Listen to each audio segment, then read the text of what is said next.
Assalamualaikum warahmatullahi wabarakatuh. Shalom. Perkenalkan, nama saya Yudit Frigawawar dengan NIM A251222036. Pada video kali ini saya akan menjelaskan materi tentang kesetimbangan kimia pada bagian hubungan KC dan KP. Nah, sebelum kita lanjut pada materi hubungan KP dan KC, kita perlu mengetahui dulu apa itu keadaan setimbang, apa itu KP, dan apa itu KC. Keadaan setimbang di mana laju reaksi ke kanan sama dengan laju reaksi ke kiri. KP adalah tetapan kesetimbangan berdasarkan tekanan, sedangkan KC adalah tetapan kesetimbangan berdasarkan konsentrasi. Nah, kita mulai. Kita masuk pada hubungan KP dan KC. Seperti yang saya katakan tadi, KP merupakan tetapan kesetimbangan berdasarkan tekanan dan KC merupakan tetapan kesetimbangan berdasarkan konsentrasi. Oke, kita mulai. Dari persamaan gas ideal menggunakan rumus PV sama dengan N kali R kali T.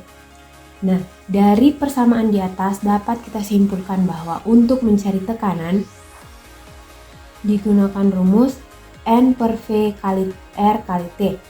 Nah, di mana N per V ini adalah C atau konsentrasi molar. Kita menggunakan rumus ini untuk mengaitkan hubungan antara KP dan KC.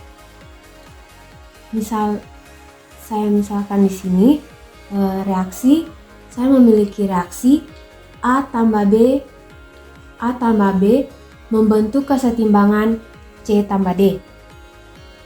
Nah, koefisiennya di sini A kecil, B kecil, C kecil, dan D kecil. Fasanya semuanya menggunakan fasa gas. Nah, kita mencari tekanannya masing-masing.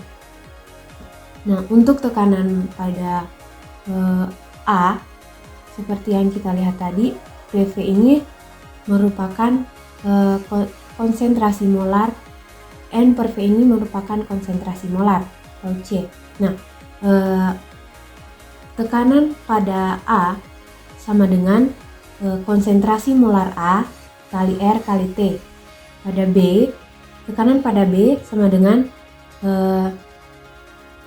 konsentrasi molar pada B kali R kali T. Nah, selanjutnya pada C, untuk mencari tekanan pada C sama dengan konsentrasi molar C kali R kali T. Begitupun pada untuk mencari tekanan pada D, yaitu konsentrasi molar D dikali R kali T. Nah, setelah kita mengetahui tekanan dari masing-masing reaktan dan produk, selanjutnya kita mencari KP, yang dimana KP sendiri itu dicari dengan konsentrasi produk dibagi dengan konsentrasi produk dibagi dengan konsentrasi reaktan dan dipangkatkan dengan koefisien. Nah, berarti yang kita masukkan di sini adalah konsentrasi C dikali dengan R kali T dipangkatkan dengan C kecil, di mana C kecil ini adalah koefisien dari C. Kemudian dikali dengan D dikali R kali T dipangkatkan dengan D kecil dan dibagi dengan konsentrasi dari A dikali dengan R kali T dipangkatkan dengan A kecil, kemudian dikalikan dengan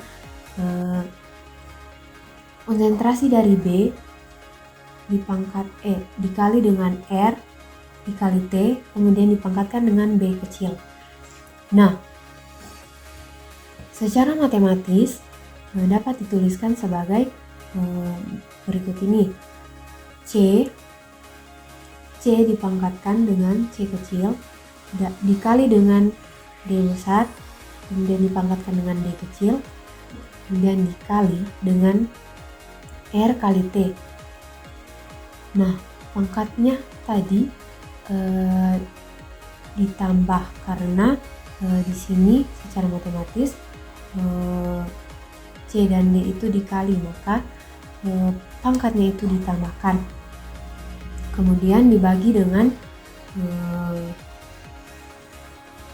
koefisien konsentrasi molar dari A dipangkatkan dengan A kecil dan dikali dengan konsentrasi molar dari B dipangkatkan dengan B kecil dikali dengan R kali T, kemudian dipangkatkan dengan A tambah B.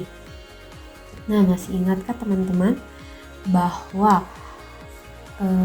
rumus persamaan ini merupakan persamaan untuk mencari KC, di mana KC sendiri itu adalah perbandingan komposisi hasil reaksi dan bereaksi pada keadaan setimbang pada suhu tertentu. Nah, maka dapat dituliskan dengan Kp sama dengan Kc dikali RT.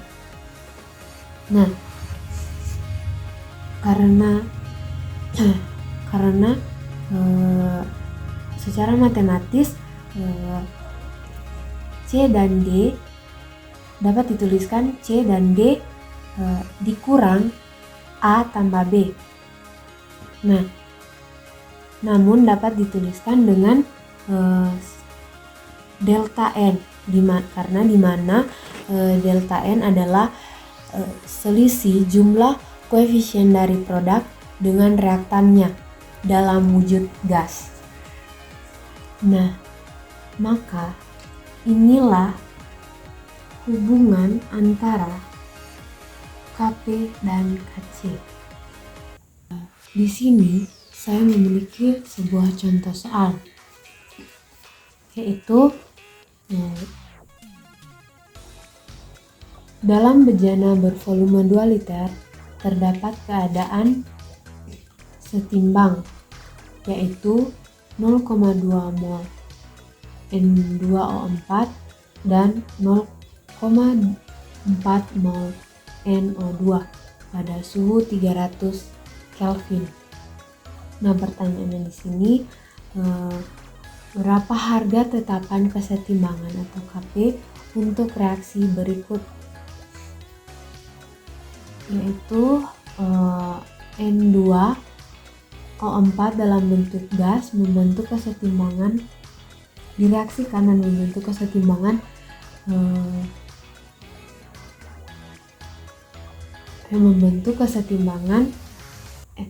N2O4 membentuk kesetimbangan 2NO2 dalam bentuk gas juga.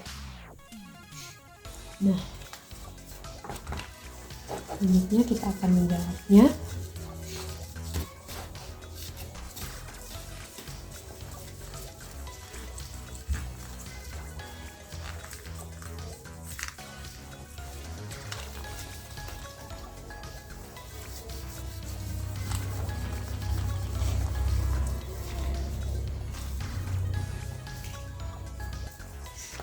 Nah, baik, kita akan menjawabnya.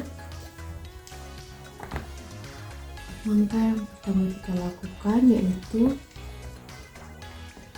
menulis kembali reaksinya. Nah, reaksinya itu adalah N2O4 dalam bentuk gas membentuk kesetimbangan 2NO2. Nah, yang selanjutnya yang kita tuliskan yaitu mula-mula reaksi setimbang.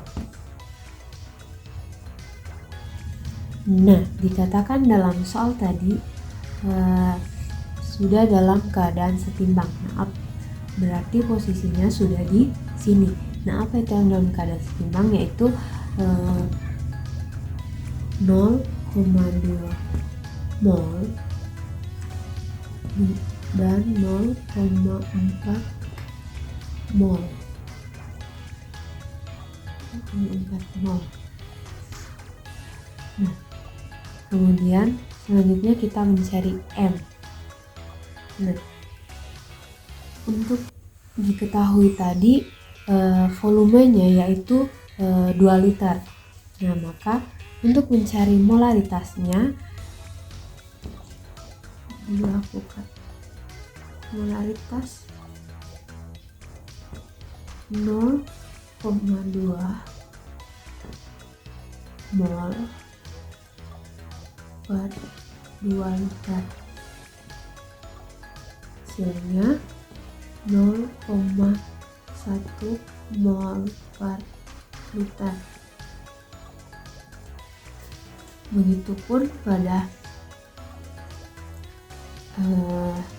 untuk mencari molaritas 2NO2 yaitu 0,4 mol dibagi 2 liter, hasilnya 0,2 mol per liter. Nah, kemudian selanjutnya kita mencari Kc-nya. Nah, Kc sendiri yaitu produk dibagi dengan reaktan, maka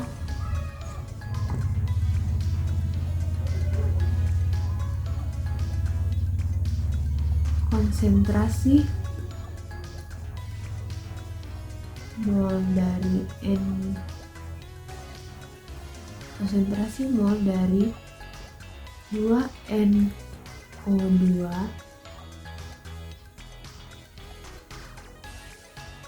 pangkat 2 dibagi dengan konsentrasi dari N2O4 pangkat 1. Nah, maka dapat dituliskan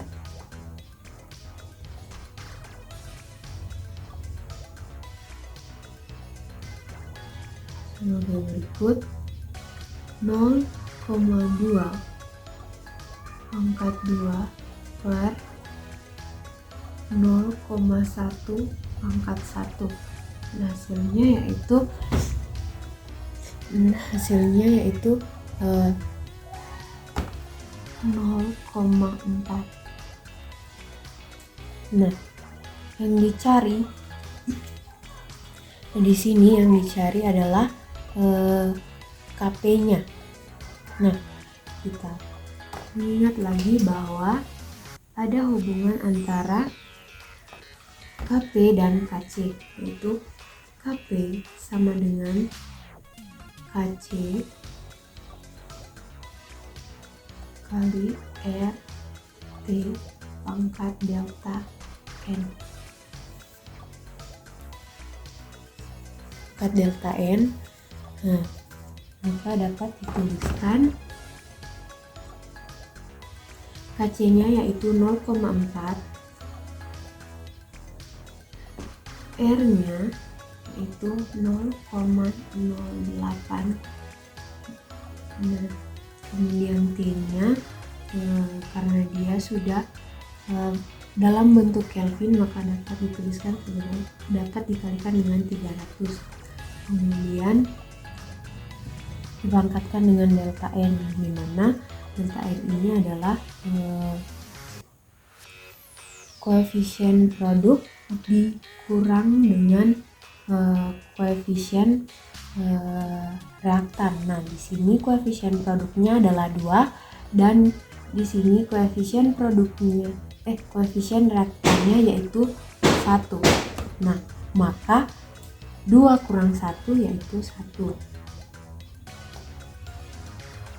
Selanjutnya dapat dituliskan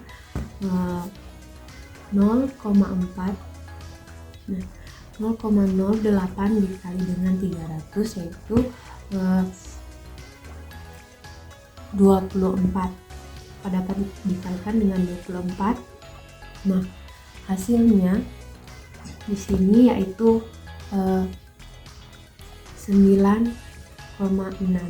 Nah, inilah harga dari KP-nya.